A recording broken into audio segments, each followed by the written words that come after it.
Ver. Bien, ahora sí, hola, buenas noches, ¿cómo están? Yo soy el profesor Antonio Panchi y en este momento me encuentro con la maestra Estefanía Licea, que nos va a hablar de feminismo. Bueno, vamos a continuar con la dinámica del pensamiento crítico. Recuerda que es un diplomado, pero tenemos un módulo particular. Y en este caso hablaremos de movimientos sociales de las mujeres a través de la historia con la maestra Licea. ¿Puedes saludar Hola, brevemente? hola, ¿cómo están? Bueno, Linda noche. bien, este es el momento de empezar a compartir. Queremos ser una cadena y que realmente nos escuchen, pero mira, hasta en Holanda. Así que vamos a empezar a compartir y vamos a tener simplemente 3 minutos para comenzar. Así que te vemos en un momento. Bye.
Ahora sí. Hola, ¿cómo están? Muy buenas noches. Bienvenidos a nuestro nuevo módulo, o bien, nuestra segunda sesión sobre el módulo de feminismo. Yo soy el profesor Antonio Panchi y en esta ocasión, más que el asistente, seré el moderador. Me toca cubrir a la maestra Berenice, pero bueno, ella estará con nosotros dentro de 8 días. Igual, le doy la bienvenida a nuestra querida amiga y maestra Estefanía Licea. ¿Cómo estás? Buenas noches. Hola, buenas noches, muchísimas gracias. Muy bien, listísima para comenzar. Pues perfecto. platicarles un poco de manera general la dinámica. La idea es que justamente estamos poniendo en tela de juicio aquello que entendemos por el pensamiento crítico y lo queremos cuestionar desde distintas aristas. Por ejemplo, la de esta noche, que es el feminismo. Te pedimos, por favor, que nos ayudes a compartir, que empecemos a divulgar y que hagamos que este movimiento, pues, tome sentido y además cobre como ruido, ¿no? Entonces, la idea de esta temática será primero pasar a la exposición de la maestra Licea y después vamos a empezar a trabajar con tus preguntas. No olvides poner tus dudas, tus cuestiones, tus opiniones en los comentarios y seguiremos trabajando. Recuerda que hoy arrancamos nuestra segunda semana. Es curioso, nosotros volvimos a tomar los días domingos como el arranque de nuestra semana y así iniciamos. Entonces, sin más por el momento, pues quedamos en la disposición, ¿vale? Gracias, gracias. Va, aquí, va. Bueno, pues comencemos. Muchísimas gracias a todos los que nos estén sintonizando. En efecto, ayúdenos a compartir, por favor, para llegar a más personas. Vamos a dejar un espacio al final para estar contestando preguntas o compartiendo comentarios, así que pueden dejárnoslos aquí abajo de este video. El día de hoy, en nuestro segundo apartado, en nuestro módulo 2, vamos a estar hablando un poquito de la historia de los movimientos de las mujeres y de qué manera se fue consolidando el feminismo para hacer el día de hoy el movimiento tan fuerte que conocemos. Pues bien, detrás de esta historia del movimiento feminista tenemos una larga lista de eventos por analizar y me gustaría comenzar con una frase de Mary Wollstonecraft que dice: agradecería a mis hermanas que en lugar de sacar brillo a sus cadenas hicieran algo por quitárselas. En efecto, la mujer, pues bueno, es algo que ya conocemos, algo que sabemos bien y que hemos escuchado muchas veces. Llevan toda una historia de supresión, una historia de silencio, una historia de invisibilización. Entonces, a través de los movimientos sociales, lo que se ha tratado, lo que se ha procurado es que las mujeres logren sus derechos de manera completa, ¿no? Vamos a comenzar con la primera ola del feminismo y el objetivo central de este curso, de este módulo, pues va a ser analizar los movimientos globales de las mujeres que han existido a lo largo de los siglos XIX y XX y que se caracterizaron principalmente pues para alcanzar estos derechos, por lograr las libertades fundamentales de las mujeres y todas las expresiones que éstas pudieran tener. Hay que tener un poquito en contexto que a lo largo de la historia inclusive existieron leyes, existieron mandatos que sentenciaban a las mujeres a ser sumisas, que tenían que obedecer al marido, inclusive estaba permitido legalmente que estos pues abusaran de ellas o las golpearan, que ellas no tuvieran voz, que no tuvieran voto, que no tuvieran ningún tipo de expresión, que fueran un objeto más de la propiedad privada masculina. Vamos a tratar de entender estos movimientos de las mujeres como el fenómeno tan complejo que es. Es un movimiento complejo, un movimiento que se caracteriza porque es bastante plural, bastante diverso. No hablamos solamente de un tipo de mujeres. Existen muchas mujeres y por eso hablamos de muchos feminismos, porque se busca la representatividad de todas ellas, ¿no? Y vamos a buscar comprender de manera amplia, de manera diversa, todos estos feminismos y de qué manera pues fueron diversificando hasta llegar el día de hoy a este abanico de colores que conocemos. Dentro de la primera ola del feminismo, pues bueno, esta comienza a raíz de la Revolución Francesa, que es cuando comienza su auge, las mujeres empiezan a involucrarse en temas de política. Ya lo analizábamos en la clase anterior. Viene un movimiento previo que es en el tiempo de la Ilustración, donde las mujeres empezaban, ¿no?, a involucrarse en temas políticos, empezaban a luchar por la educación, empezaban a tratar de apegarse a la educación. Sin embargo, pues ya dentro de la primera ola del feminismo, que la vamos a conocer por tiempos de la Revolución Francesa, se empieza con un cuaderno de quejas. Dentro de este movimiento que buscaba darles a los hombres libertad, que buscaba darles a los hombres dominio de sí mismos, mejores condiciones de vida, pues las mujeres empezaron con movimientos, empezaron con grupos muy selectos que buscaban, ¿no?, tratar también de emancipar a las mujeres y se creó esta línea del cuaderno de quejas, ¿no? En ellas, pues ellas explicaban, ellas ponían de manifiesto pues todos los abusos que sufrían, ¿no?, todas las inconformidades de las que ellas eran partícipes y que trataban de transformar.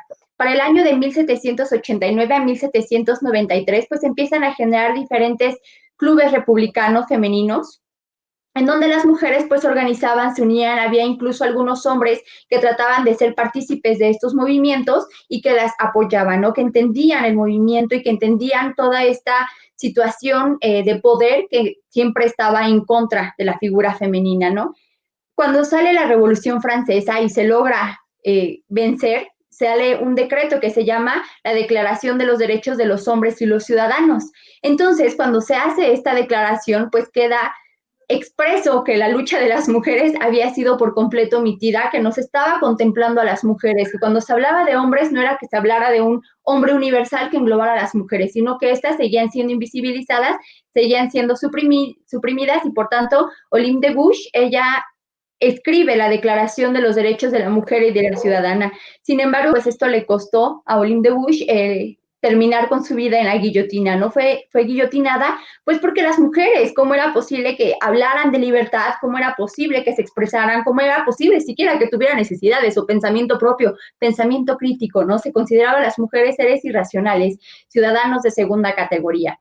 Para el año de 1792, Mary Wollstonecraft, ella escribe la Vindicación de los Derechos de la Mujer y a través de esta vindicación de los derechos, pues en efecto pone de nueva cuenta de manifiesto que las mujeres necesitaban ser reconocidas, que si existían discrepancias en cuanto a la forma en la que se conducían, la forma en la que se expresaban o la forma en la que pensaban hombres y mujeres, era porque el acceso a la educación les era negado, era porque existía todo un complot social, toda una estructura social que no favorecía a las mujeres y se la pasaba por contrario, ¿no? Apoyando las figuras masculinas. Entonces comienza toda esta lucha y buscan precisamente pues salir avante, ¿no? Se sostiene que no existe para la mente o para el pensamiento un sexo, ¿no? Que no hay relación del sexo con la inferioridad que se planteaba a nivel social y que las mujeres estaban subordinadas, pero por cuestión de prejuicios, por cuestión de ideologías, ¿no? Que no existía biológicamente nada que nos incapacitara para ser tan válidas y para tener los mismos derechos que tenían los hombres, ¿no? Y se empieza a hablar de esta situación de la igualdad de sexos, de que la mujer pues realmente no era ese objeto que los hombres consideraban, ¿no? Y se empieza a luchar pues precisamente por los derechos que el día de hoy, gracias a la lucha de estas mujeres tenemos, ¿no? De igual manera, pues se empieza a hablar o se empieza a generar un movimiento que se llamaba discriminación positiva, ¿no? Que buscaba aprobar las leyes que acababan con la desigualdad de las mujeres. Y entonces, les decía, empieza a surgir todo este movimiento en pro de que la legislatura nos apoyara. Dentro de la primera ola del feminismo, algunos de sus postulados esenciales, de sus primeros principios, pues era primero que los hombres y las mujeres somos iguales y merecemos, por tanto, los mismos derechos. Les decía, ay, perdón, el coronavirus, que no existía como alguna diferencia biológica, alguna diferencia estructural, ni nada, ¿no? Que al final todas estas diferencias eran cuestiones sociales, no cuestiones naturales. En segundo término, pues hablábamos de que la sociedad era precisamente la que provocaba estas desigualdades, no era este sistema patriarcal, aunque todavía no se hablaba de patriarcado en sí mismo, pero era todo este sistema social, el que mantenía a las mujeres oprimidas, el que mantenía a las mujeres sumisas, a las mujeres relegadas, ¿no? Dentro del hogar. Y de igual manera, pues ellas luchaban por temas esenciales. Yo creo que lo más importante de la primera hora del feminismo era tratar de acceder a la educación, de que las mujeres tuvieran derecho a la educación. Recordemos, y lo mencionábamos en la clase anterior, que las mujeres en esta época no tenían acceso a una educación formal, todo se llevaba a cabo en casa. Las mujeres de alta alcurnia, ¿no? Las mujeres de la burguesía podían tener acceso a bordar, ¿no? Acceso a actividades que pudieran entretener a los maridos, como tocar algún instrumento o pintar, pero que no fueran como muy especializantes, ¿no? Y las mujeres de la clase baja, pues desde pequeñas se les enseñaban a llevar a cabo actividades de cuidado doméstico, de trabajo doméstico, actividades como muy específicas y pues no podían ni siquiera aspirar a aprender a leer o a escribir. Entonces, el derecho a la educación fue una de las aristas esenciales dentro de la primera ola del feminismo. De igual manera, pues ellas trataban, ¿no? De tener derecho o acceso a la propiedad privada, ya que todos sus bienes, todas sus riquezas siempre iban a ser manejadas por la figura masculina. Ellas no podían poseer nada. Todo poseía el padre, ¿no? Si ellas llegaban a heredar o cualquier cosa, todo pasaba inmediatamente a manos del marido. Ellas jamás eran dueñas de nada. De igual manera, hablaban de un matrimonio libre, pues porque el matrimonio era todavía una cuestión de intereses, ¿no? A matrimonios arreglados, entonces solamente podían casarse con el hombre que el padre autorizaba para ello. Y al final, pues también luchaban porque ya pusieran fin a los malos tratos que ellas sufrían, a todos los abusos, violaciones y golpizas que sufrían dentro del matrimonio, y hablaban de la abolición a la prostitución, ya que la prostitución al final siempre ha sido como considerada una forma de dominio de las mujeres, una forma esclavizante, e inclusive hoy en día una de las aristas del feminismo sigue luchando por el tema de la abolición, ¿no? Luego caemos dentro de la segunda ola, que es como un poquito más conocida y se conoce o se reconoce por todo el sufragismo. Es decir, las mujeres buscaban el derecho al voto como elemento esencial, sin embargo, no fue lo último. La segunda ola del feminismo se va a caracterizar porque entró en contacto y fue parte incluso de los movimientos antiesclavistas. Para esta época, para esta fecha, comenzaban los congresos y comenzaban las luchas para la abolición de la esclavitud, principalmente en Estados Unidos. Entonces, aquí se llegan como a mezclar un poco estos movimientos y se luchaba por la liberación de la mujer y por la liberación de los esclavos. Para el año de 1848 se crea el Congreso Antiesclavista, o se celebra el Congreso Antiesclavista, y aquí las mujeres buscaban tener voz, sin embargo, pues no fue permitida su participación, ¿no? Entonces, a raíz de esto, Elizabeth Cady Stanton, en 1848, genera la Declaración de los Sentimientos, o la Declaración de Seneca Falls, en donde se hablaba de la liberación de la mujer y de que la mujer era al final pues una esclava más, ¿no? A lo mejor no tenía los mismos grilletes, pero sí vivía dentro de las mismas condiciones, era parte de la propiedad privada masculina.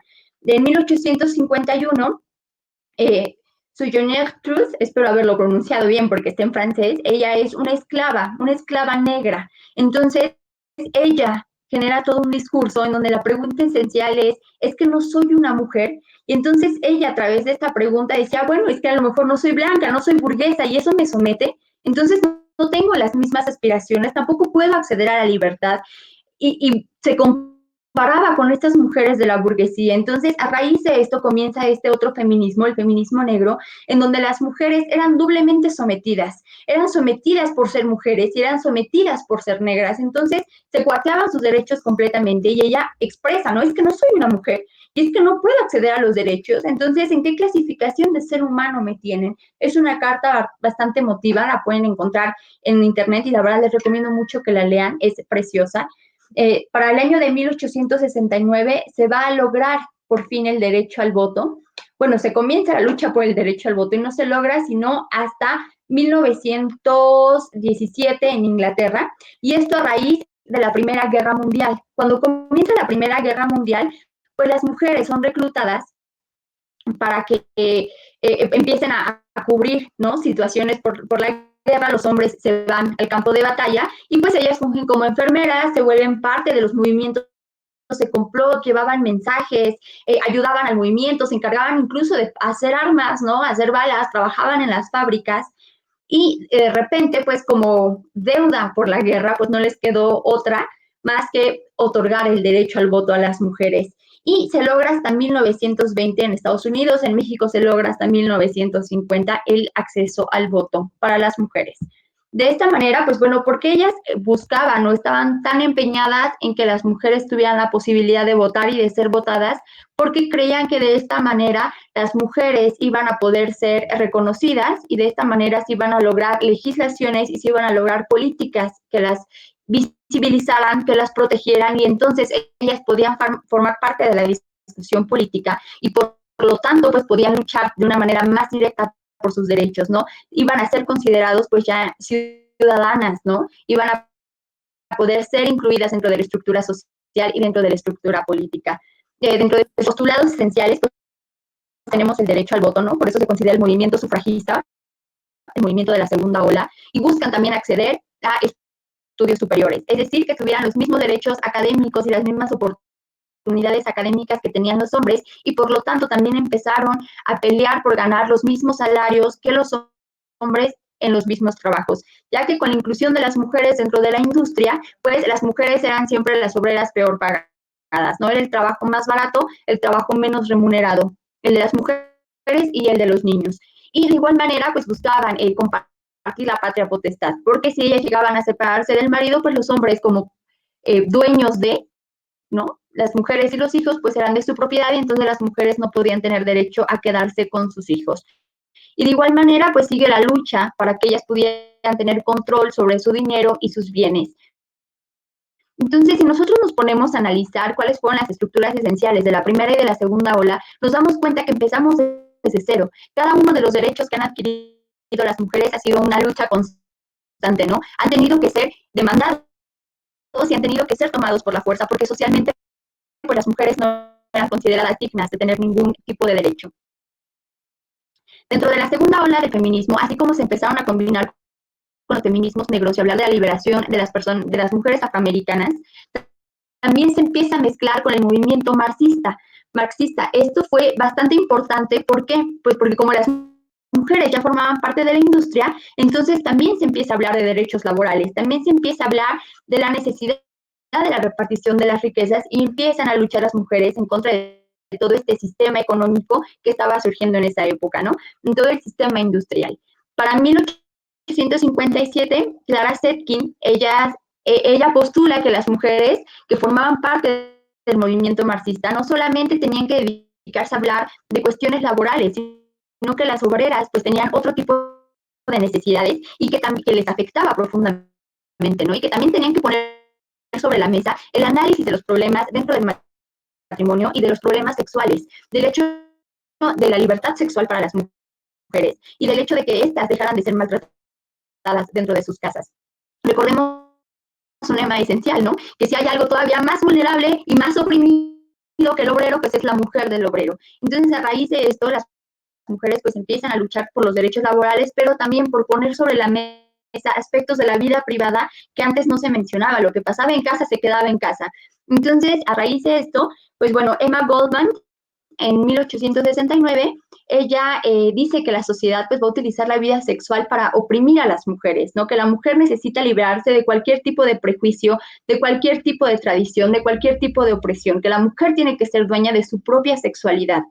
Y para el año de 1862, Alexandra Kollontai, ella nos habla del amor libre, ¿no? Entonces que ya no podrían seguirse permitiendo estos matrimonios de conveniencia, que la mujer tenía derecho a vivir su sexualidad y a vivir sus relaciones afectivas como ella quisiera. Empieza a hablarse el tema de legalizar el aborto, que era algo necesario, porque cuando la mujer fuera dueña de su cuerpo y fuera dueña de sus decisiones afectivas, de esta manera iba a poder empezar a controlarse un poco esta parte de la disparidad social que existía entre hombres y entre mujeres, ¿no? Y nos habla, por supuesto, pues también de esta independencia de los maridos y de los varones. De hecho, el marxismo tuvo mucha coyuntura dentro del movimiento feminista. Pero ¿qué fue lo que pasó? Pues una vez que gana el socialismo y después de muchísimos postulados que existieron, ¿no? En donde participaban las mujeres y hablaban de esta liberación sexual y hablaban del dominio de sus cuerpos y de esta responsabilidad afectiva y libertad afectiva, pues resulta que fueron obligadas a retractarse. Todas las mujeres que militaban dentro del Partido Socialista fueron obligadas a retractarse de estos postulados y al final, pues el dominio patriarcal y el dominio machista terminó silenciando de nueva cuenta a las mujeres. Sin embargo, pues bueno, lo que nos dejó la segunda ola del feminismo, pues fue el acceso al voto y la lucha de los derechos laborales para las mujeres. Dentro de la tercera ola del feminismo, esta surge ya para los años 60, años 70, ¿no? Que es algo que reconocemos o que tenemos como mayormente identificado. Sin embargo, uno de los detonantes esenciales para la tercera ola del feminismo fue el libro de Simone de Beauvoir, El segundo sexo. ¿Qué pasa con este libro? Pues bueno, este libro puso sobre la mesa, ¿no? Algo importantísimo, que es la construcción o la representación de lo que se supone que es una mujer y de lo que es un hombre. Aquí Simone de Beauvoir pues tiene un lema que todos conocemos, que es el lema más famoso de ella, que dice que no se nace mujer, que se llega a hacerlo. Y esto nos habla de la construcción social de género. Se empieza a poner sobre la mesa los temas de género, se empieza a hablar de lo que se supone que tienen que hacer las mujeres, no es nada más que una ideología social, ¿no? Que las mujeres no somos eso y no tenemos por qué apegarnos a esos lineamientos sociales que nos llevan a limitaciones, que nos llevan a cadenas, ¿no? De igual manera, pues la sociedad crea el ideal de esta mujer con base en las necesidades de los hombres, en lo que se supone que necesita un hombre, y de ahí, pues bueno, nosotras pasamos como a segundo término para responder a estas necesidades y atender a estas necesidades, ¿no? Simone de Beauvoir de igual manera plantea que la mujer no es una idea natural, es una idea construida, una idea social. Y esto nos va a dar el despertar de la tercera ola. Y comenzamos con Betty Friedan, y ella nos habla de la mística de la feminidad, es un libro también esencial para el feminismo, y en este libro ella plantea la infelicidad de la mujer en la vida doméstica. Cuando termina la Segunda Guerra Mundial pasó más o menos lo mismo que en la primera, las mujeres de ser ocupadas para la guerra, ¿no? De tener cargos laborales, responsabilidades dentro de la guerra, atención médica, construcción de armas, etcétera, etcétera, etcétera, de tener una parte esencial dentro de la industria. Regresan los hombres de la guerra, vuelven a tomar sus posiciones dentro de la sociedad y la mujer es obligada a regresar al hogar. Entonces, Betty Friedan dice que con este regreso al hogar, pues las mujeres empiezan a sufrir crisis emocionales, ¿no? Empiezan a tener diferentes problemas que las conducen a la depresión, que las conducen a la ansiedad. ¿Por qué? Pues porque otra vez fueron relegadas al aspecto privado. Entonces las hacían sentir que no tenían mayor valía, ¿no? Que no tenían la posibilidad de salir adelante y aquellos derechos que ellas habían conseguido, pues de nuevo estaban siendo tomadas. Con esto surge la línea del movimiento del feminismo liberal y entre Betty Friedan y el movimiento Now, o el National Organization for Women, se comienza a hablar de la desigualdad. Ya no se habla de un sistema de opresión, sino de un sistema desigual, un sistema que favorece al varón sobre la mujer y que a través de las determinaciones de género, de esta división de género, pues y siguen impulsando la figura masculina, pero siguen viendo de manera desigual a la figura femenina. Después surge la línea del feminismo radical entre los años 1967 y 1975, y este movimiento del feminismo radical es un movimiento de liberación para la mujer, solo para la mujer, y empiezan a plantear ya la lucha femenina como tal. Entonces, son mujeres mayormente de izquierda, porque también se habla de una nueva izquierda, ¿no? Una izquierda real, una izquierda que va en contra de cualquier línea de poder, y se siguen tratando de romper estas líneas de opresión en la búsqueda de un sistema mayormente equitativo para hombres como para mujeres. Shulamit Firestone, ella es una feminista radical, ¿no? Es decir, que busca ir a la raíz. Aquí hay como mucha disparidad o mucha confusión respecto al tema radical, ¿no? Y se dice que las feministas radicales son las feministas que odian a los hombres y los quieren transformar en jabones. Pero no es así, ¿no? El ser radical significa que nos vamos a enfocar a la raíz del problema y a través de ese análisis de la raíz del problema, pues se buscan dar soluciones, ¿no? Que no solamente es la adquisición de ciertos derechos, sino romper por completo la estructura social, ¿no? Que nos lleva a este sistema de desigualdad.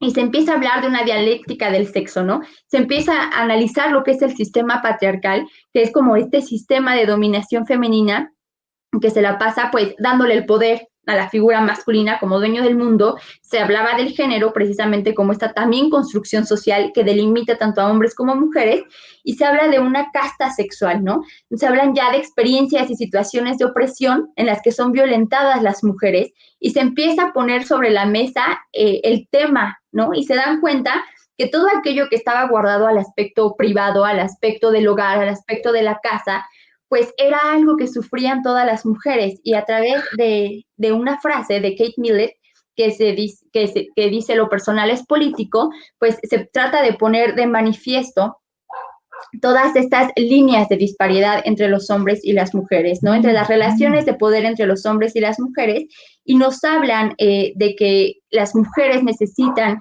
empezar a extender estos problemas. ¿Por qué? Pues porque son problemas que atañen a todos en general, ¿no? Que no era una u otra, ¿no? Unas cuantas dentro del hogar, sino era algo generalizado, ¿no?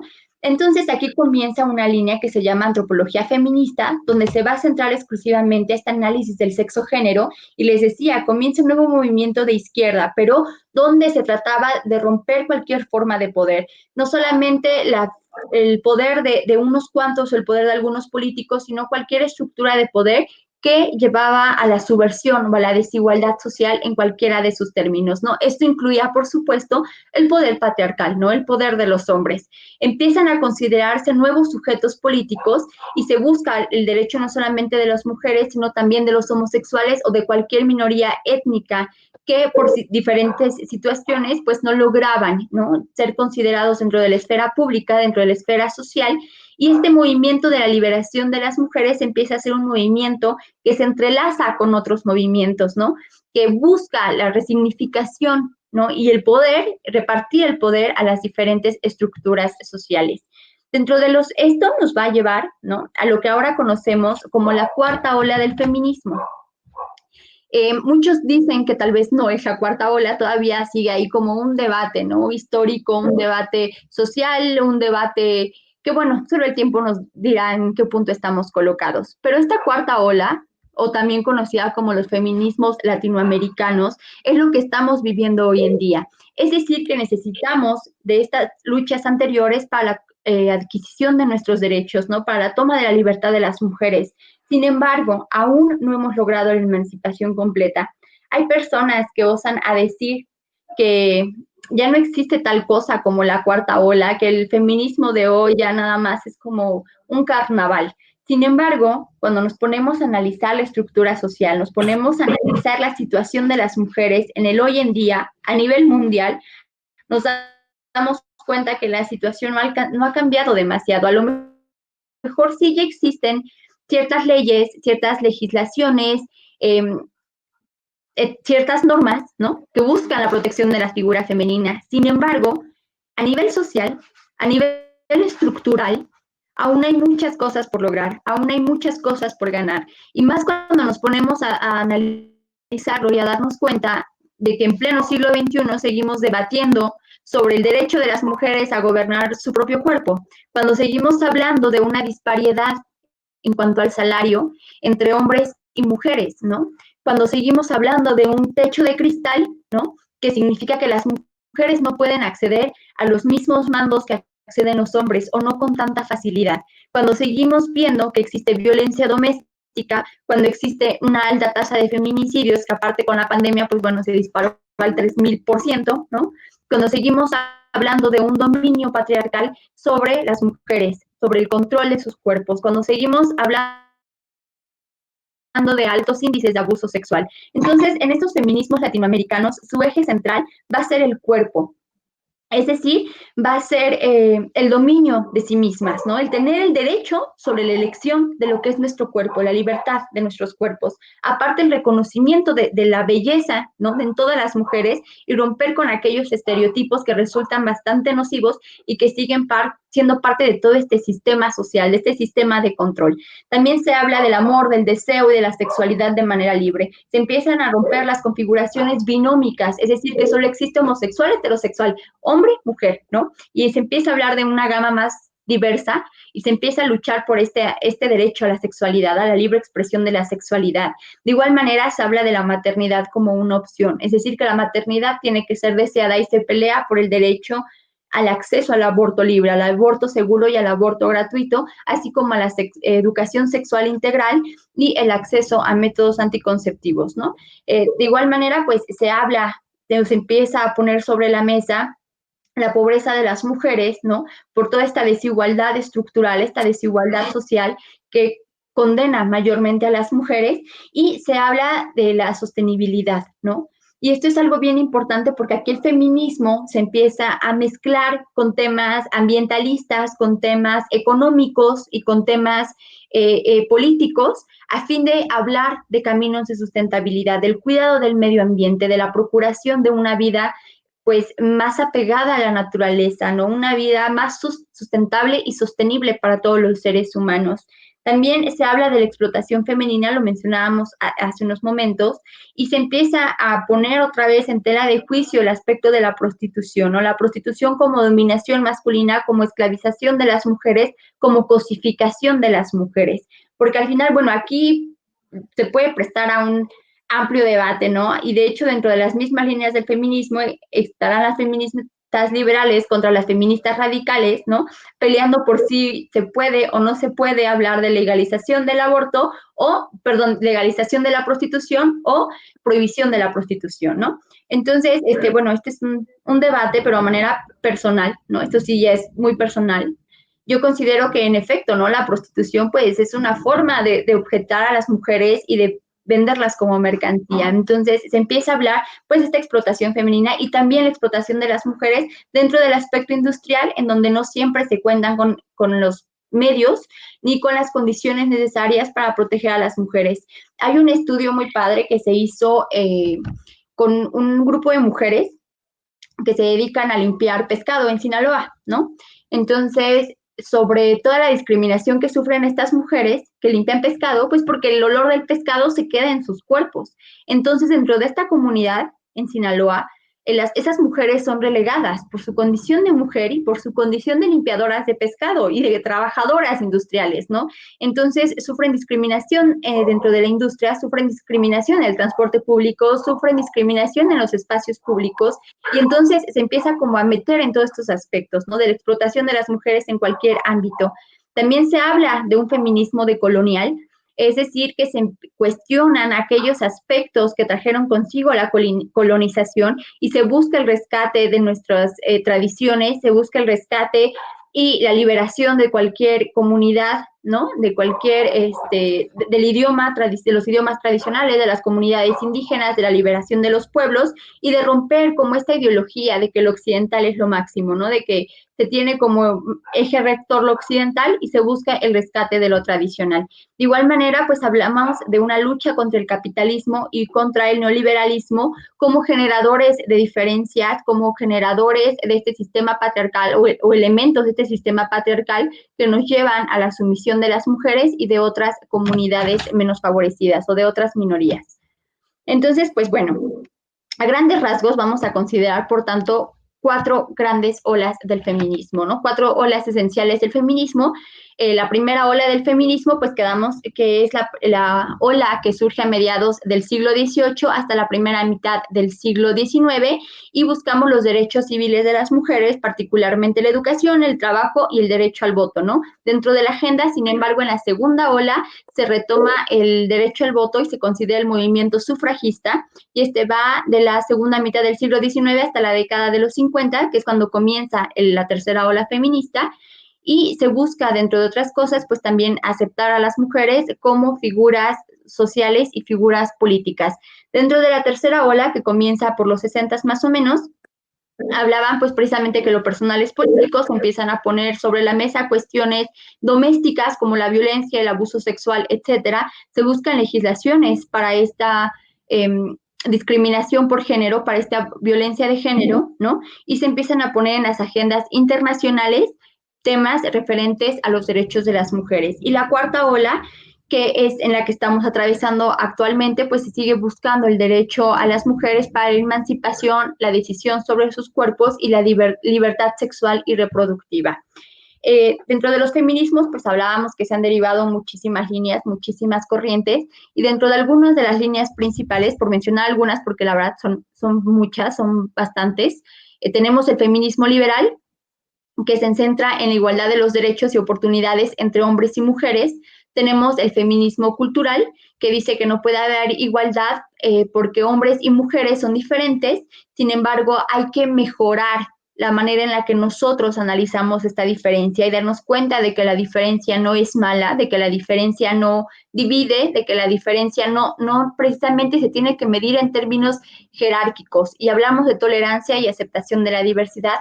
Tenemos el feminismo radical, ¿no? Donde su debate esencial no es si es igualdad o diferencia, ¿no? No se centra en igualdad o en la diferencia, sino que busca destruir las relaciones masculinas de dominación, es decir, atender esos elementos del sistema patriarcal que mantienen a las mujeres en un sistema de opresión, en un sistema desigual, y tratar de dejar de ver a las mujeres como un objeto, sino reconocer a las mujeres en su totalidad y en su diversidad.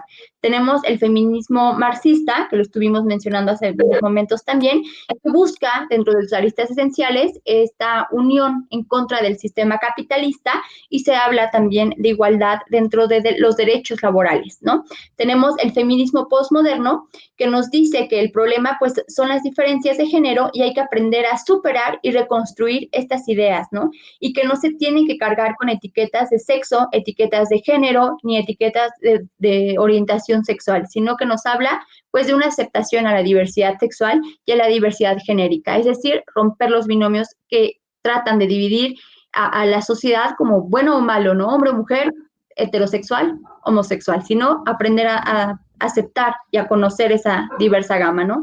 Y tenemos, por supuesto, el feminismo interseccional, donde nos habla que la opresión a la mujer, pues, no viene solamente desde el género, ¿no? Sino que habla de muchos ejes, ¿no? De la clase, la etnia, la sexualidad, la discapacidad, etcétera, y que las uniones se tienen que hacer dentro de los movimientos sociales para tratar de romper este esquema de opresión, ¿no? Entonces, pues bueno, a grandes rasgos, esa es como la historia de los movimientos de las mujeres y la manera en la que se han logrado ir conquistando estos derechos, ¿no?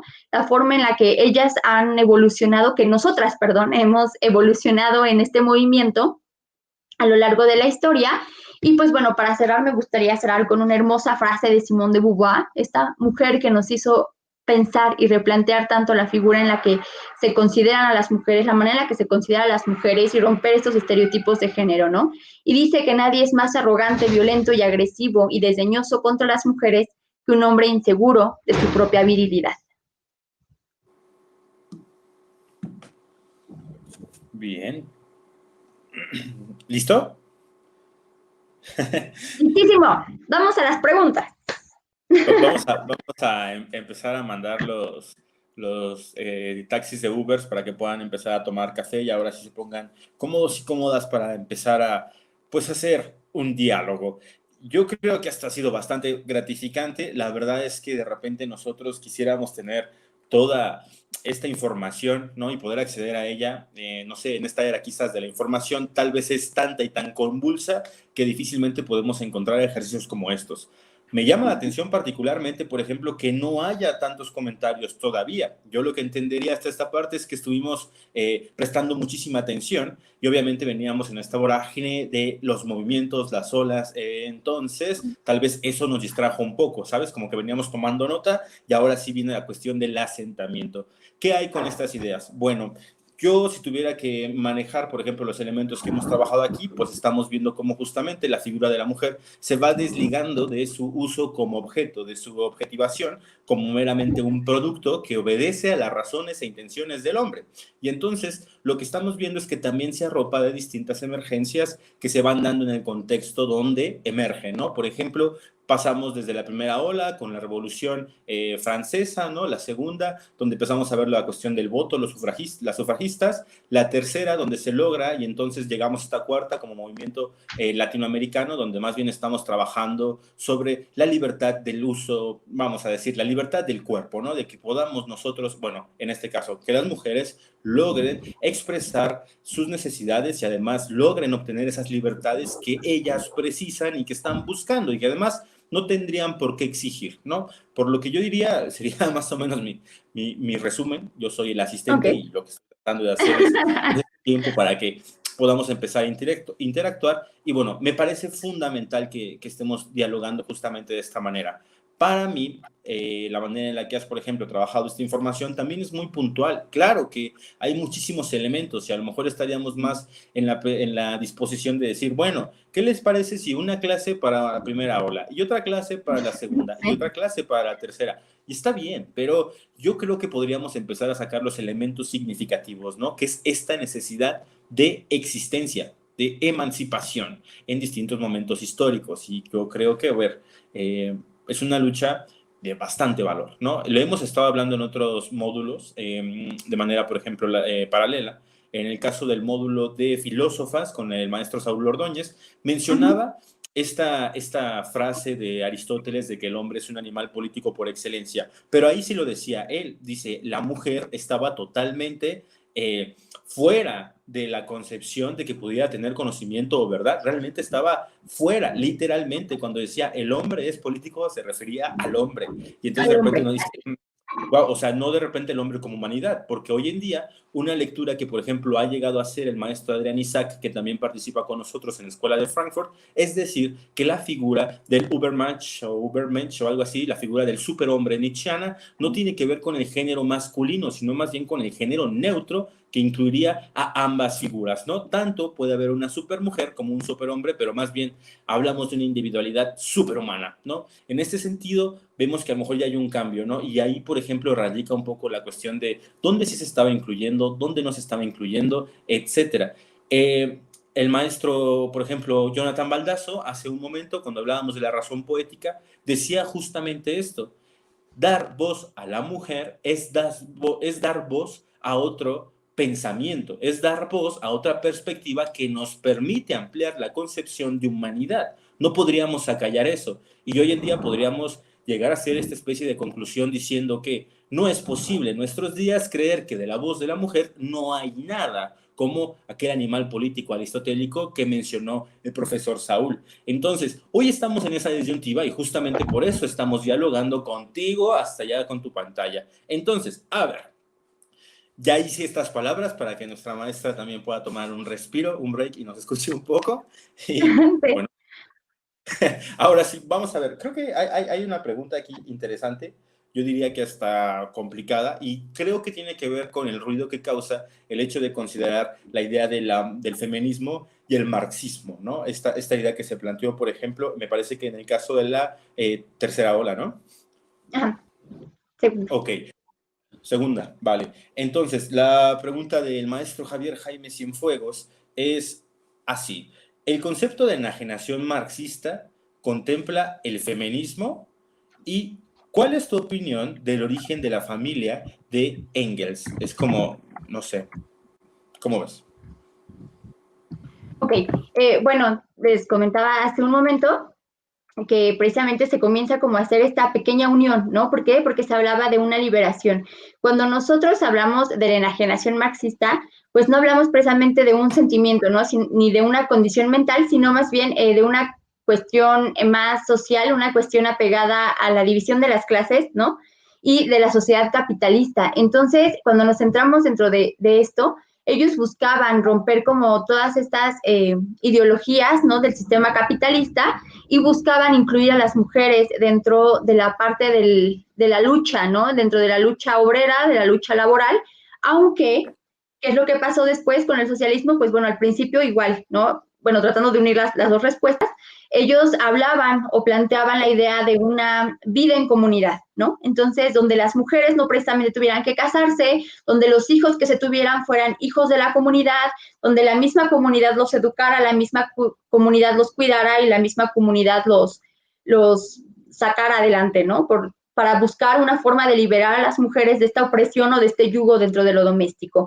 ¿Qué es lo que pasa después dentro del marxismo? Pues bueno, cuando ya se logra este empoderamiento, al final se retractan de estas posturas y dejan a las mujeres fuera del análisis, ¿no? Entonces, yo a lo mejor no estaría muy de acuerdo en la parte de la concepción de la familia en comunidad, ¿no? De dejar tus hijos a la comunidad, sino más bien estaría apegada más al hecho de la maternidad deseada, ¿no? Si bien cuando uno es madre, necesitas como estos lazos, esta comunidad que te apoye, no precisamente por eso pues vas a dejar a los hijos en esa comunidad, ¿no? Conociendo lamentablemente todas estas situaciones sociales, ¿no? Que imperan en las comunidades, a lo mejor en México, por ejemplo, ¿no? Comunidades que no son del todo muy sanas, entonces, a lo mejor yo, o sea, porque fue como, ¿tú qué opinas? ¿Te estás de acuerdo? Pues no, a lo mejor yo no estaría muy de acuerdo en dejar a mis hijos, no tengo hijos, ¿no? Tal vez cuando los tenga ya los quiero regalar, quién sabe. Pero Claro. sí, ¿no? O sea, sería cuestión de eso. Y sobre la enajenación, pues te digo, hablábamos un poquito más de la parte económica, de la parte del sistema capitalista, y de derrocar como esa parte, ¿no? No tanto como mantenernos enajenados de pensamientos, sino anclados a un sistema capitalista y se buscaba como romper algo, romper eso precisamente dándole libertad y dándole participación a las mujeres, aunque lamentablemente pues no funcionó. Vale. Hemos visto, y esto entonces haría yo una pregunta en esperando que tú también desde tu pantalla, desde tu casa, también puedas hacernos algunas, yo trataré de dar alguna para incentivar el diálogo. Hemos visto que, por ejemplo, parte de las tareas que se han quedado, por ejemplo, entre una y otra ola, pues se han ido retomando, ¿no? Por ejemplo, entre la primera y la segunda ola hablábamos de esta cuestión del derecho a votar, ¿no? Donde se retoma y se vuelve hasta que se logra, etcétera, ¿no? En una y otra ola, hasta que se consigue. Yo más bien te preguntaría lo siguiente. Hay, ¿Sería la educación o el trabajo o la cuestión de la propiedad la idea que se mantienen durante los tres movimientos? Por ejemplo, hablamos de que justamente lo que se buscaba en cada una de las olas y quizás como no sé, mínimo común es la idea de la educación, la idea del trabajo, la idea de la libertad. ¿Se sigue trabajando sobre lo mismo? Es decir, si hubiera una quinta ola del feminismo hablando de no sé, un DC después del coronavirus, hablando de esta idea de que llegáramos a años después con un quinto movimiento, si esto no ha sido suficiente aún, ¿crees que se mantendría una de estas ideas? Es decir, ¿seguiríamos trabajando con alguna constante? Híjoles, por cómo veo la situación hoy, ¿no? Hoy, ¿qué día es? Ni siquiera sé qué día es. Hoy, 11 de octubre del 2020, Domingo. domingo, Sí. ¿no? Pero hoy, 11 de octubre del 2020, eh, lamentablemente creo que sí. O sea, si continuara o se considerara quinta ola después del coronavirus, siento que lamentablemente seguirían siendo aristas esenciales dentro del movimiento. ¿Por qué? Porque aún no se logra el acceso a la educación para todas las mujeres, hablando a nivel global, ¿no? Y si, por ejemplo, ahorita que está todo el tema de los premios Nobel, ¿no? Hablamos de la lucha de Malala, por ejemplo, para el acceso a las mujeres a la educación en Medio Oriente. Entonces, te das cuenta que no estamos tan lejos, ¿no? Al final no estamos tan lejos. No nos vayamos tan al Medio Oriente, en México. Inclusive en México siguen existiendo muchísimas comunidades en donde las niñas no tienen el derecho a ir a la escuela porque se sigue creyendo que no es necesario, porque al final se van a casar y van a tener hijos, entonces no tienen por qué ser educadas. Seguimos luchando por el acceso a la educación para todas las mujeres porque no todas las mujeres logran este acceso a la educación, ¿no? Sigue siendo un privilegio de clases. De igual manera, si hablamos de la participación dentro de los temas políticos y sociales, ¿no? A lo mejor sí ya tenemos el derecho al voto, pero hablamos todavía de una lucha por la paridad, ¿no? Para que las mujeres tengan la misma representatividad en cargos públicos. En México nunca hemos tenido una presidenta mujer. Entonces, a lo mejor si ya hay diputadas, ya hay senadoras, ya hay gobernadoras, ¿no? Pero nunca hemos llegado a la presidencia. Entonces, aún no estamos hablando de una paridad. Eh, si hablamos de la parte de la propiedad privada, pues en cuántos casos, y también sigue siendo un tema muy común, de abuso doméstico, en donde los hombres toman dominio y toman posesión de todos los bienes de las mujeres, y las mujeres no tienen acceso ni siquiera a su propio salario. Sigue siendo un tema que pasa hoy en día en nuestro país, ¿no? Si hablamos del dominio del cuerpo y de la libertad sexual, sigue siendo un tema y es una de las aristas más esenciales de la cuarta ola del feminismo, ¿no? Donde buscamos el derecho al aborto, porque aún existe demasiado tabú. Lamentablemente aún existen todos estos tabús o todos estos mitos patriarcales que siguen gobernando en la sociedad, hablando, por ejemplo, de la religión, ¿no? La religión es una cuestión, híjole, súper patriarcal, o sea, perdona a todos los religiosos, pero es una cuestión súper patriarcal, ¿no? Se considera que la mujer es un objeto de segunda porque para empezar no es ser humano en sí misma, ¿no? Es una costilla que se hizo mujer, o sea, ya pertenece a, ¿no?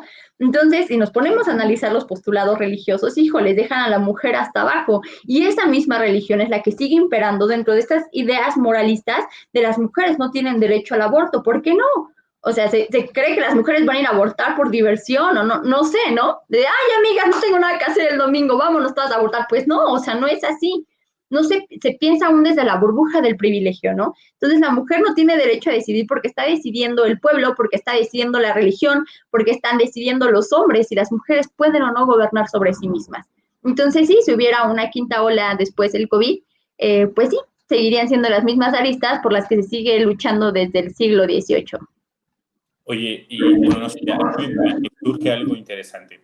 Eh, Pensando en esta cuestión de las luchas que se han mantenido, esas constantes que se han mantenido a través de las olas y que podrían llegar a la quinta, hablando, por ejemplo, de educación, de salud, de trabajo, de propiedad, de garantías de seguridad, ¿tú no crees que esas también son, no también son ideales que se buscan más bien, no en un sentido de hombres o mujeres, sino en un sentido de humanidad? Sí, por supuesto. O sea, al final, si nos ponemos a analizar, a nivel social, todavía estamos, perdón, ¿no? Pero estamos del carajo. O sea, estamos del carajo. Ujú. Siguen habiendo muchísimas situaciones de discriminación, de separatividad, y hablamos entonces de las etnias, ¿no? Y hablamos de los grupos minoritarios, y nos damos cuenta que el control social lo tienen unos cuantos, ¿no? Y hablamos de capitalismo, y hablamos de neoliberalismo, y hablamos entonces de los poderes hegemónicos, y hablamos de las figuras, etcétera, ¿no? Las figuras de poder de toda la historia, de toda la vida, ¿no? Entonces, sí, aún nos falta mucho para avanzar como humanidad, pero en la Convención de los Derechos Humanos de 1997 dejaron una frase bien clara. Dice, ninguna sociedad trata tan bien a sus mujeres como lo hace con sus hombres. Y yo se los decía hace rato, ¿no? Si hay algo más oprimido que el obrero, es la mujer del obrero. Entonces, sí existen muchas dificultades sociales, por supuesto, ¿no? Entonces, podríamos hablar de una lucha social y sería increíble que todos nos desconstruyéramos y nos uniéramos a una lucha de transformación universal, ¿no? Lamentablemente eso no existe, entonces el feminismo se enfoca a luchar por los derechos de las mujeres que han sido todavía más coartados que los de cualquier otra minoría. Vaya. Sí, es muy interesante, ¿no? Yo creo que esta cuestión es una de las que tocaste en la primera clase, hablando, por ejemplo, del patriarcado, donde hablaríamos de esta condición de beneficio sobre la figura del hombre, ¿no? Y que podríamos aterrizar con esta frase con la que mencionas tú del 97 de la ONU, y Uh dices, -huh. bueno, por acá tenemos un nicho que combatir, ¿no? Y la verdad es que lo pudiéramos hacer en grupo, creo que podría llegar a ser más prolífico e incluso posible. Pero bueno, como dices tú, también estamos en una cuestión como del carajo, ¿no? Así, cito. Estefanía Entonces, Lisa 2020. sí, pensamiento crítico, diplomado, nah, domingo, ¿no? Bueno, Sí, pero esto es, bueno, parte de lo que estamos buscando. Justamente yo creo que la intención de poner en tela de juicio, de suspender la cuestión del pensamiento crítico es justamente esto, empezar a revelar lo que quizás no nos es dado de entrada, ¿no? Sino que justamente ir más allá de las apariencias y por eso estamos platicando de esta manera, ¿no? así Yo es. creo que aquí la línea que se mantiene es la del diálogo y la de construcción y la de construcción, no de Uh construcción. -huh. Y entonces, bueno, estamos en ese proceso. Y hemos hecho tal cosa que ya incentivamos una pregunta del público. Uh -huh. Siendo las 11 de Ah, la noche, está bien, ¿eh? sí. Además, Yo mañana es puente, por tengo Dios, acá una. ¿Puedo despierten. compartirla? Sí, claro. Es que no sé si compartí mal el video o algo, pero me aparece a mí la notificación en mi Ah, es que página. salió, seguramente salió en tu comentario directo y no entraron como a la transmisión. No pasa nada. Yo Al creo. final, Pero dale, bueno, dale, dale, acá dale. la tengo y la comparto. Échale. Dice, desde Eli Macías, y dice, exacto, los prejuicios generaban la creencia de que la mujer era inferior, era un ser que no debía ser considerado, por lo que la obligación del hombre era dominar a ese ser inferior, ¿no? Y luego dice, yo como docente, ¿cómo puedo retomar el pensamiento crítico social en mis mujeres estudiantes? Ok, pues bueno, Bueno, ajá, digo, vamos a la, es que es para ti, es para ti. no, ahorita me ayudas. Bueno, vamos a la respuesta. ¿Cómo podemos fomentar el pensamiento crítico social en las mujeres estudiantes? Primero, siempre apelo a la lectura, ¿no? La lectura te permite precisamente eso, te permite analizar muchas cosas, poner bajo tela de juicio muchas cosas y empezar como a generar este pensamiento crítico, ¿no? Otra actividad que puedes aplicar como docente, siempre creo que funcionan mucho las mesas de debate o las mesas de diálogo, donde se ponen como tema central estos ejes complejos, ¿no? A nivel social y se incentiva, ¿no? Que ellos piensen, que ellos analicen, porque, por ejemplo, si hablamos del movimiento feminista, pues siempre hay notas amarillistas, ¿no? Y muchas personas se dejan guiar por eso, hombres y mujeres, ¿no? Entonces, ¿qué puedo hacer? Pues me pongo a hablar con ellos, ¿no? ¿Tú qué entiendes? ¿Tú cómo lo interpretas? ¿Tú qué has leído? Entonces, te pones como a cuestionarlos, ¿no? ¿Y qué es lo que te lleva a creer eso? Y si lo analizas y si lo aterrizas en tu vida, entonces siempre el cuestionamiento, el cuestionamiento, el cuestionamiento, eso te lleva a desarrollar el pensamiento crítico en tus estudiantes, ¿no? Entonces, eso combinado con la lectura creo que funcionaría muy bien. Pues vale. ¿Qué quieres que agregue algo? ¿No? Si quieres. Es que, bueno, en el caso, por ejemplo, de la pregunta particular, yo creo que aquí lo que se hace es adjetivarse con sustantivo de mujer, ¿no? Entonces se piensa, por ejemplo, en la idea de, bueno, pero ¿cómo puedo ensalzar el pensamiento crítico en las mujeres que son mis alumnas, por ejemplo, ¿no? O mis estudiantes, en este caso de la profesora. Pero yo pienso que la cuestión de incentivar el pensamiento crítico tiene que ver más bien con un nicho de posibilidad que se da en las aulas, en la universidad. Y entonces, yo, siendo profesor de la Facultad de Derecho de la Universidad Autónoma del Estado de México, pues no voy, y creo que eso pasaba antes, yo no voy a tratar de incentivar solamente el pensamiento de los varones, ¿no? O sea, solamente la crítica de los varones. O sea, al menos hablaría desde mi punto de vista y desde mi modus operandi, modus vivendi, si lo queremos ver así. Yo voy a lanzar preguntas para inquietar a mi público en general. No estoy pensando a lo mejor en este chico en específico o en esta chica en específica, sino más bien en ensalzar el sentimiento de cuestionar y de criticar. Entonces creo que uno de los medios en efecto es la lectura, sí, pero yo soy de las personas que creen que no solamente hay que ir y leer todos los textos, porque entonces también todo te es dado, sino que hay que ir viendo y viviendo más, porque por ejemplo, si no, pues también los discursos te son dados. Por ejemplo, hoy el tema de conversación es el premio Nobel y entonces de repente nos llega el discurso y empezamos a hablar de eso. El tema frecuente durante las olas es, por ejemplo, la educación, la política, perdón, la educación, la propiedad, el trabajo y de repente la cuestión sobre esas bases, pues creo que se pierde, ¿no? Entonces decimos, yo quiero trabajo, yo también quiero propiedad, yo también quiero educación, pero cuestionar si necesitamos o no educación, trabajo, propiedad, creo que ya queda de lado y parte del pensamiento crítico sería suspendernos incluso antes de que las palabras dadas pues las tomemos como un tema de discusión.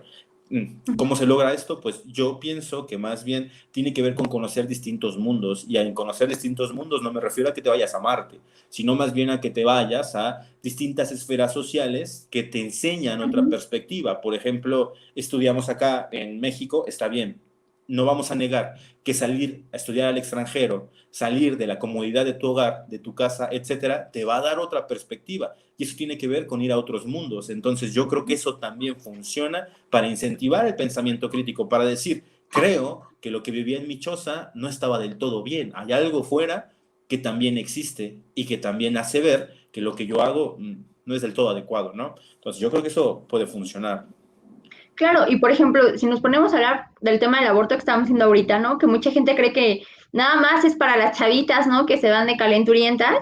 Entonces, dices, lo estás viendo desde tu burbuja de privilegio, ¿no? Para poder tener un comentario o una opinión como mayormente atinada, pues en efecto, salte de tu burbuja, ¿no? Y analiza la situación de las mujeres en precariedad, de la situación de las mujeres en otras comunidades, de la situación de las mujeres más vulnerables, ¿no? O sea, date como idea del panorama general y de esa manera ya puedes, entonces sí, desarrollar una opinión más objetiva, ¿no? Vale. Bueno, hay una pregunta más, ¿te parece si te la expongo y con esta cerramos hoy? Digo, Claro. ya vamos a la hora, son las 11 de la noche. Mañana es puente, vayan y vean película. No es cierto. No, yo trabajo. Sí Flojo. trabajas. Y yo no. Pero bueno, vamos Flojo. a hacer la pregunta, fíjate. Dice Argelia, es que ya leo hasta como jeroglíficos. ¿Es necesaria una quinta ola para visibilizar la violencia sexual contra la mujer en un contexto de guerra? Híjoles, qué buena pregunta, qué buena pregunta. Yo creo que ahorita, antes de hablar de una quinta ola, todavía lo podríamos abordar desde la cuarta, que es la que estamos atravesando, ¿no? Porque si no sería esperar que algo más pasara, que alguien más llegara a hacerlo, ¿no? En efecto, ya se han empezado a tomar algunos postulados y algunos análisis sobre la figura de la mujer en tiempos de guerra, sobre el uso de la mujer como un objeto de dominio, ¿no? Porque al final también ya hay algún análisis, si no me equivoco, es de Laura Rita Segato, lo reviso en mi bibliografía y te lo escribo aquí en los comentarios, de Laura Rita Segato, que analiza precisamente la figura de la mujer en estos tiempos, ¿no? Y nos habla de la violación no como una situación de desahogo sexual, sino de dominación política, de dominación cultural. Entonces, la mujer en estos tiempos de guerra, pues generalmente es esa moneda de cambio. Entonces ya existen, ya forma parte de este movimiento. No creo que forme parte de una quinta ola, sino ya existe, no tiene tanta fuerza, pero es tal vez una responsabilidad del movimiento actual. A ver, aquí yo tenía, fíjate, una duda que sí me gustaría hacer de este lado. Tú hablabas de que, por ejemplo, no se ha reconocido esta cuarta ola como tal, como constituida, ¿no? Tú, no sé, ahora me llama la atención. ¿Esto tiene que ver con que haya salido justamente o emergido justamente del espacio latinoamericano? Es decir, que si no se dio en Occidente, entonces no la concebimos como tal. Algunos pensadores lo plantean así, ¿no? Algunos creen que o demeritan el movimiento de la cuarta ola porque dicen que ya no es un feminismo real, ¿no? Porque ya no estás luchando por votar, ¿no? O porque ya no estás luchando por la educación. Que los derechos por los que se está luchando actualmente pues no tienen nada que ver y habla precisamente de su parte de la moralidad. Entonces, por eso existe todavía este debate, ¿no? Si se constituye o no. ¿Por qué? Pues porque al final ya ha tenido repercusiones, sí, dentro del occidente.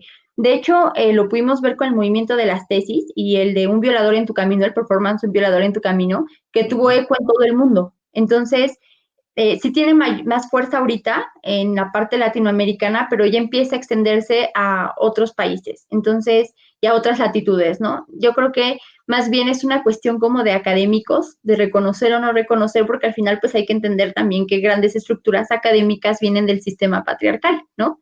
Entonces, es como esta lucha siempre del sistema patriarcal por no reconocer los movimientos de las mujeres, pero la mayoría pues sí ya lo considera como la mayoría feminista lo considera como una cuarta ola, ¿no? La mayoría academicista aún no. Bueno, creo que hay pues un gran nicho de oportunidad para platicar. Hay como muchas aristas que vamos dejando por aquí en el camino. La intención es que tú desde allá, desde donde nos ves, pues puedas irlas jalando. Recuerda que nosotros tenemos esas transmisiones en vivo, pero después las materializamos en videos en YouTube para que puedas ir y las puedas ver allá pues en tus tiempos. Al final lo de hoy es ser sobreexplotados y entonces estamos tratando de maximizar el tiempo. No, no es así. Pero si un día estás comiendo y lo que tú quieres es elegir, por ejemplo, ver este tipo de pláticas porque te parecen interesantes, pues mira, están los videos, están las transmisiones en vivo que nos gustan porque podemos compartir, debatir, comentar y entonces interactuamos contigo, pero también están los videos en YouTube. Así que hay un enlace también de un grupo de WhatsApp donde vamos a estar justamente subiendo todos los videos para no tener que estar buscando de repente, sino que los tengamos en algún solo punto. Y la idea es pues seguir platicando. Todavía quedan 4 sesiones con la maestra Estefanía y pues vamos a seguir abordando pues el tema del feminismo. Voy a aprovechar un poquito tu espacio para hacerles mención de que nosotros oficialmente empezamos este diplomado los días domingo, por lo que vamos a tener ya es nuestra segunda semana. Puedes ir a ver el primer video, ya está en YouTube, y entonces ahí ya lo puedes ver en la comodidad de tu hogar, comiendo, haciendo, no sé, tomando un café, una cerveza, algo así. Y vamos a tener un programa los lunes a las 6:30. Voy a aprovechar para compartir la pantalla un poco, nada más para decirles rápido y que estemos un poquito enterados. Y esto tiene que ver con, ahora sí, la parte del trabajo. Yo acá soy el asistente y entonces lo que voy a hacer es justamente un resumen de todo lo que se ha trabajado en la semana. Es decir, pasamos hoy domingo con Razón Poética de María Zambrano, feminismo, hablando de la autora, no del maestro. Feminismo. Hablamos, por ejemplo, el martes de filosofía para niños y de filosofía de la ciencia. El miércoles hablamos de neuropsicología y hablamos del suicidio y después hablamos de pensamiento decolonial. El jueves hablamos de filosofía francesa y de filósofas y el viernes cerramos con Escuela de Frankfurt. Entonces, de esos 9 temas, yo te voy a estar haciendo unos resúmenes los días lunes. Si tú has visto Ventaneando o no sabes ni qué es, yo siento que voy a hacer algo así, pero bueno, me aviento, ¿no? No pasa nada. Entonces, la idea es que justamente los días lunes a las 6:30, por aquí en nuestra página del Ateneo, vamos a hacer esta, digamos, reseña o resumen de lo que se ha ido trabajando en los temas para que tengas esta actualización y entonces puedas integrarte en la semana sin ningún problema. Ahí vamos a hacer también otro tipo de debates, etcétera. Es de 6:30 a 7:30, casi las 8, para que después pues te vayas a ver también o a escuchar el programa de Verborrea, porque la maestra Cecilia Juárez también ha participado con nosotros y nuestra intención es poder como ensalzar e incentivar la participación y el papel de cada uno de nuestros maestros y maestras. Entonces, dicho el comercial, los patrocinadores, que pues, parece que prácticamente somos nosotros mismos, pues ya habremos terminado. Maestra Licea, ¿quiere agregar algo más para cerrar? No, pues nada, no se pierdan el resumen con Antonio Panchi los lunes a las 6:30 y gracias a todos por sintonizarnos. Nos vemos la próxima semana. Vale, pues entonces un saludo hasta tu hogar y cuídate mucho. Enhorabuena. Chao y buenas Gracias. noches.